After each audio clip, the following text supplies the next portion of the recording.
stop for a little while. Maybe, oh maybe, watch the sun go down. And maybe, oh maybe, we'll decide to stick around. And maybe we won't, and decide to take a walk. And you and I will ponder as we wander, as we walk. Welcome to Ponder While We Wander. We're two friends who happen to be therapists go on a walk as we discuss relationships, nature, and meet life in the moment.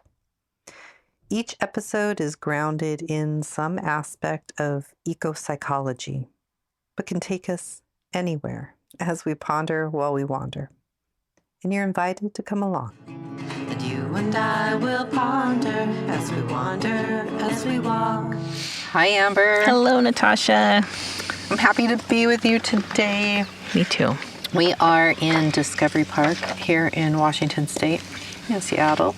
And there are ducks flapping. There are frogs a-croaking. We have been also greeted by some hawks and some robins and some hummingbirds. And who knows what else might show up. And some large flying bugs. Oh, yeah. There have been some very large bugs. It's kind of early in the season for this, so. Yeah. We'll be here.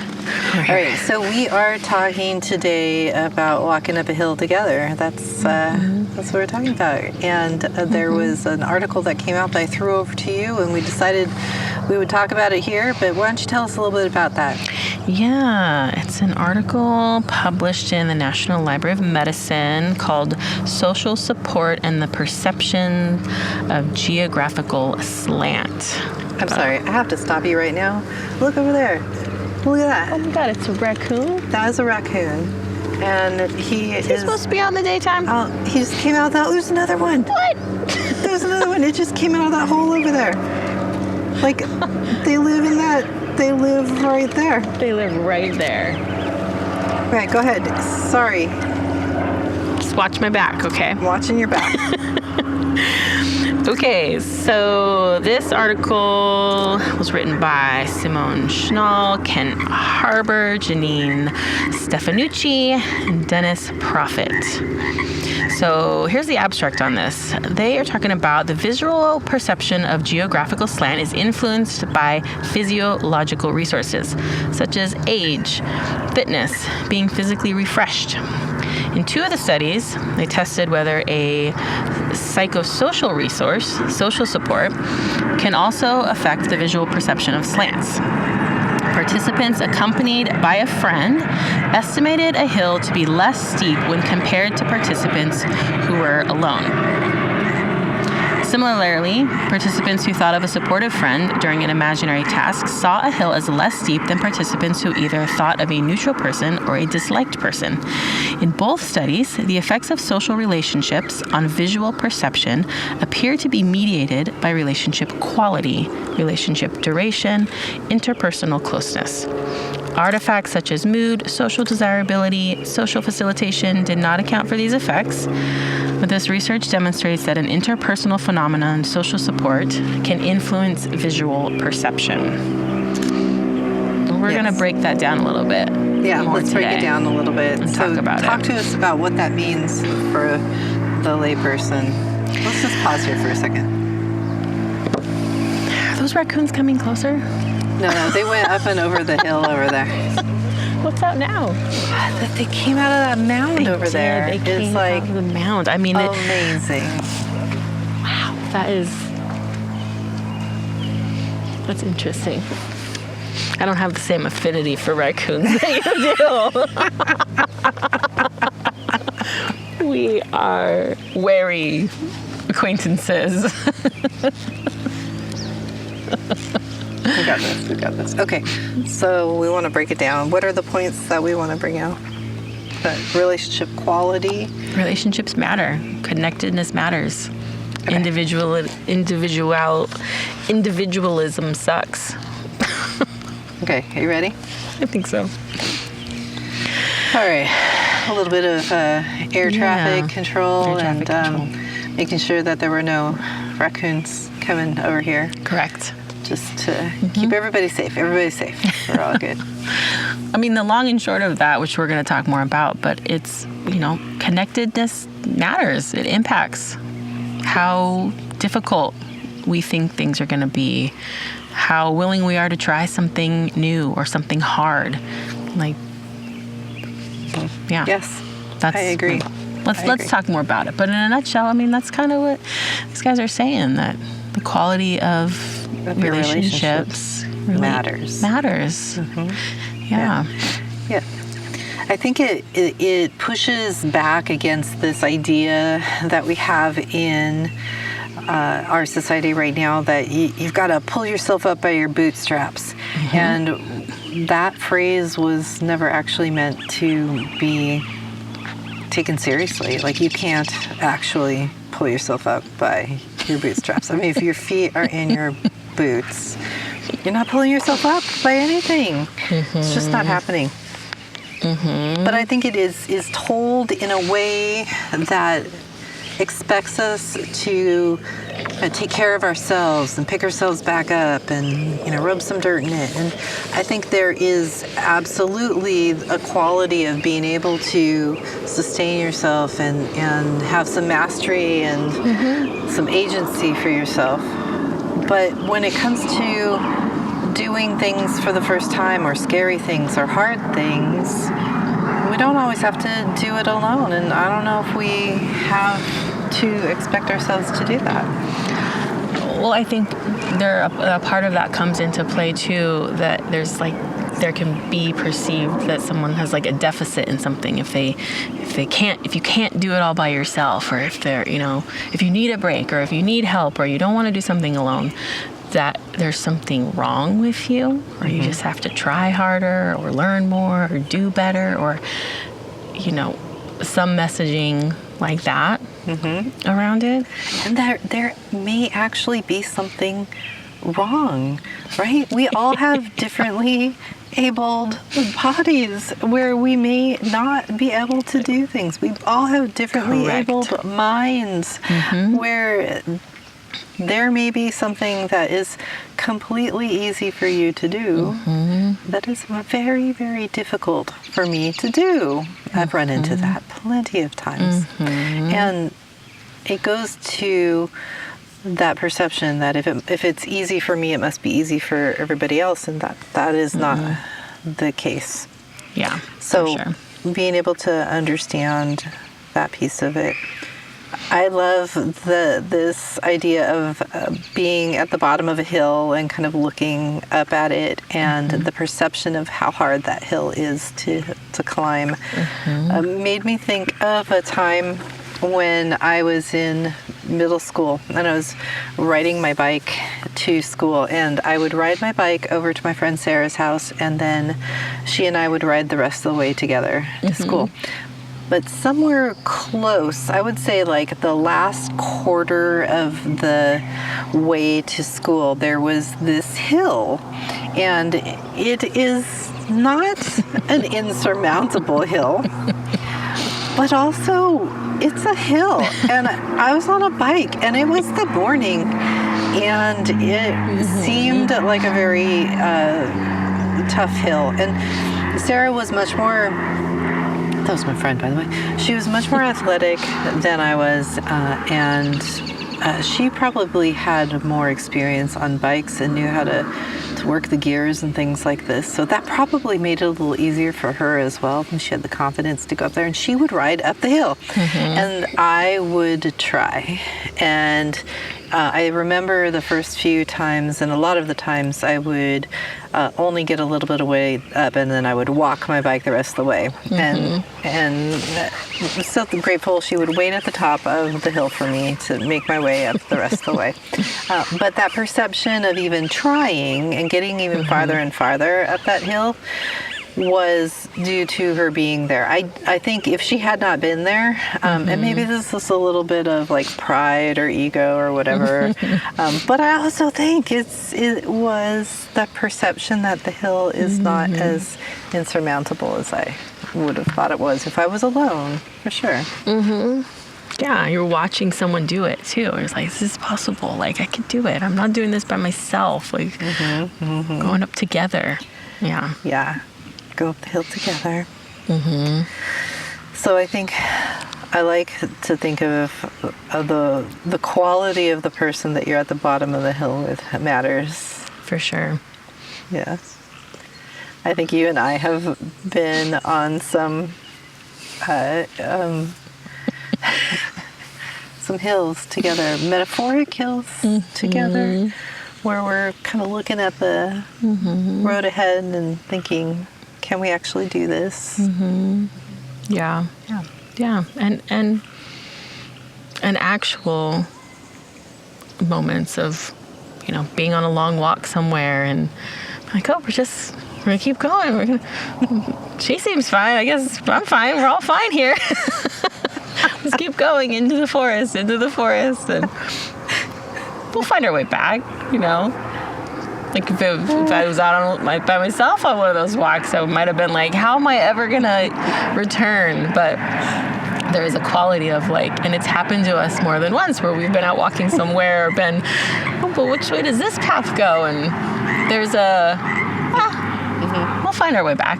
Right. As long as we're here together, we have resources, we're not alone, we'll find our way back. There's a quality of that of traveling with someone or walking somewhere or journeying somewhere, the perception of how hard it will be, how risky it will be, is definitely impacted.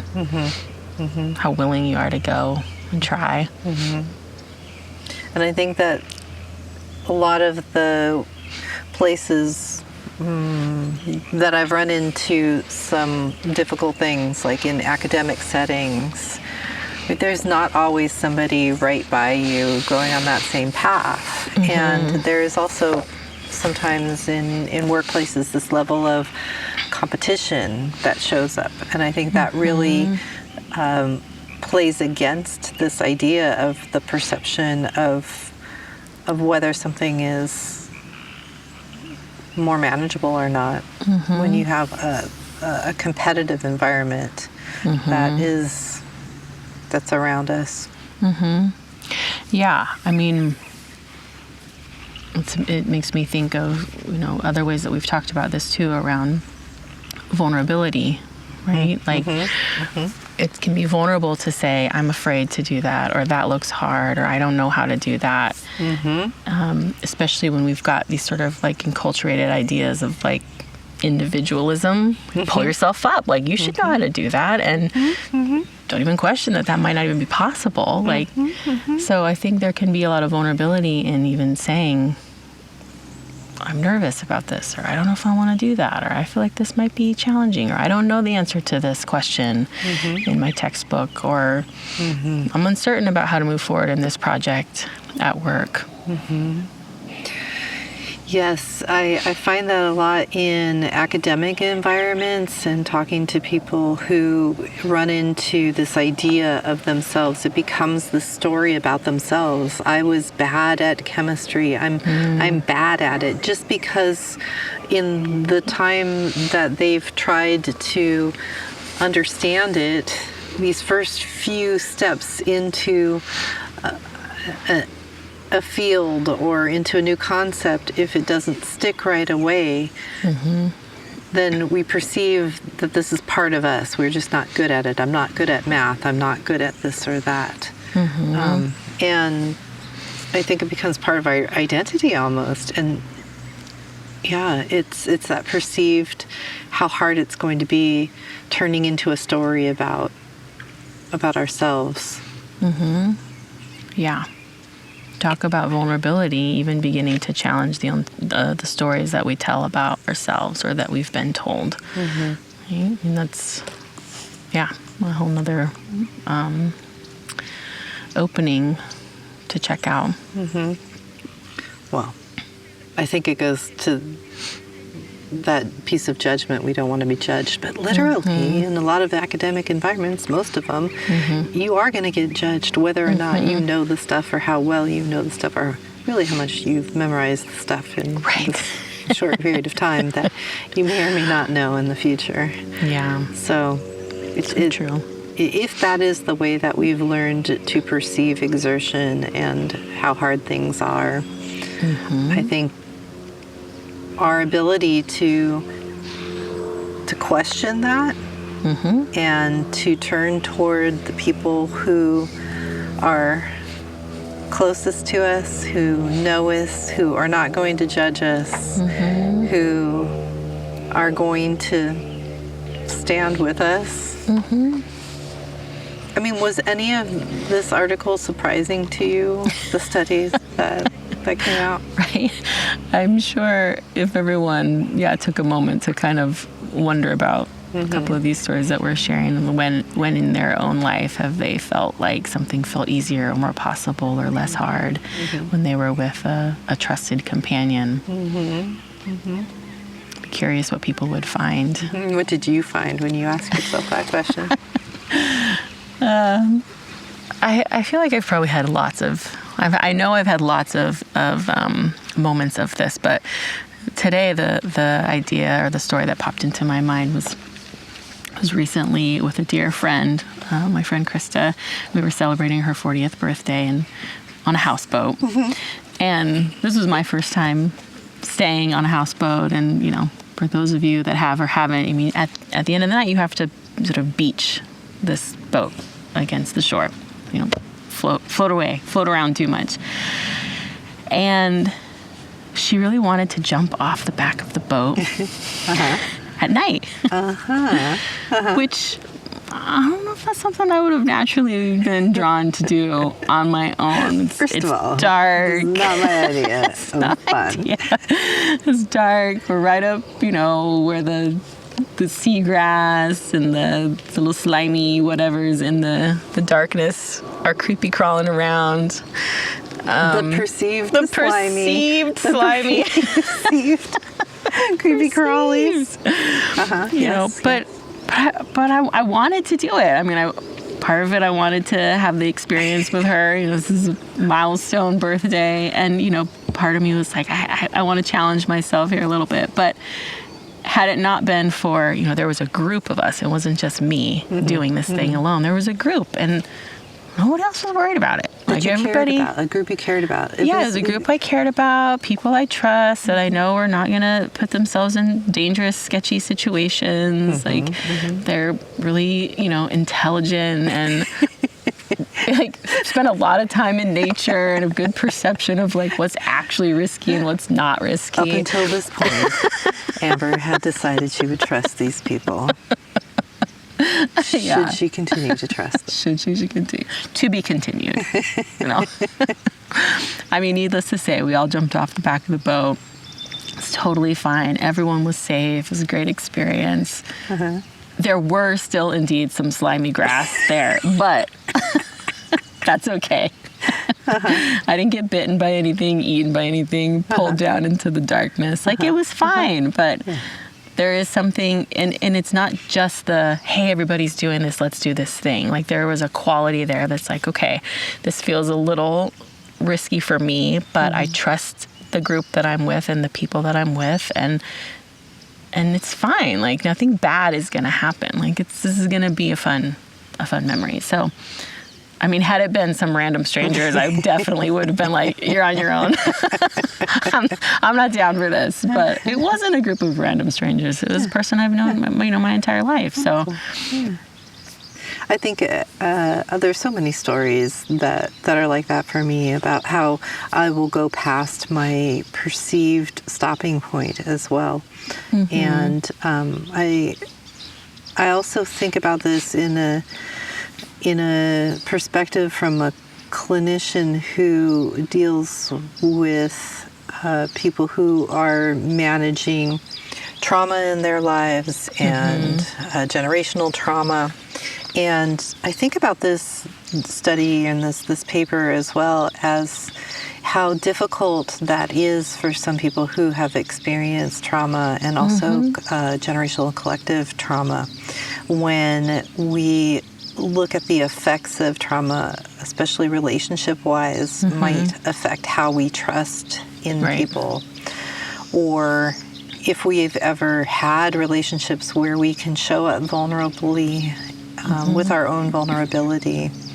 If we can find the people in our lives that are trustworthy and worthy of our story and worthy of us showing up as vulnerable humans with all of our parts and pieces to us. And also our nervous system might activate differently as well. So what is intolerable or scary for me may not be as intolerable or scary for somebody else.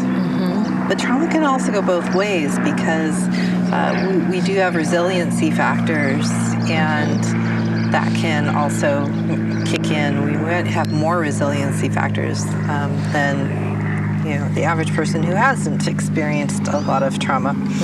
So those are some of the ways that I think that might impact this perception of exertion of energy when we're trying to do something. Yeah, I totally agree. I think, sometimes whether you decide to climb up the hill or not climb up the hill, even just beginning to ask yourself, what might it be like if I did? What might it be like if this person that's next to me, I do trust, what would it be like if I did it with them? Right? What would it be like if I decided not to today? Maybe I don't want to climb the hill today, but I'm open to considering it next time. Right? I think sometimes we can even just start there with what would it be like if I imagined doing it? I also like to look at the stories that we are passed down, and where did we get these stories that we quote unquote should be doing this alone for some reason, and really questioning that. I don't know if any of those stories are actual truths with a capital T that we need to still have in our lives today. Yeah, I don't know either. I would say possibly not, but I don't know what everybody's different capital T stories might be. But yeah, and that there's sometimes there can be a story that goes along with it. Like, if you can do it by yourself, then you're somehow excellent in some way, or stronger in some way, or othered in some way. But I really think some of those stories about self-made people and how people get into these places that we admire, when you take a look at it, there are always stories of helpers and people. 100%. Yeah, maybe not even helpers, but people we've stepped on our way up there. Yeah. Yeah. I agree. And that when we're examining those stories, just to take it in as information. Yes. Right? That's just information. It's something that we can run through the filters of, what that's like for us. Yep. It can just be information. It can be neutral. It's not a capital T truth, or it doesn't have to be. Yeah. So I think as we move forward, those are some ideas to ponder around walking up a hill together. I would love for listeners and for ourselves to think about, what are the hills that are coming up in your lives today, right? What are some of the ways that you would want to make some changes, or what are some of the challenges that you are experiencing that seem really difficult? And are there ways of just bringing people into what is going on in your life, and who are the right people to have around you for that? Yeah, I agree. I would just add one question to those that you were saying is, what stories do I tell myself about all of that? What stories do I tell about who can come in, who can't, if I'm capable, if I'm not? Just to wonder, what stories do you have about any of those scenarios where the hill is feeling tall, steep, difficult. Tall, steep, difficult. Thank you for pondering some of the stuff with me and for sharing your stories. Same. Thank you. Yay. And as always, Wander well.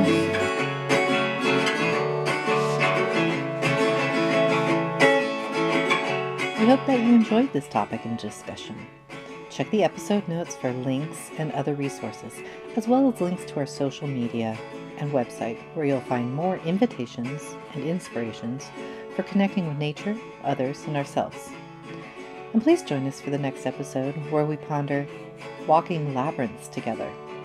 We'll explore a public labyrinth in beautiful, drizzly Seattle, Washington, and discuss what labyrinths are, how might you walk one should you find one, and how walking them can be a contemplative practice for uncertain times.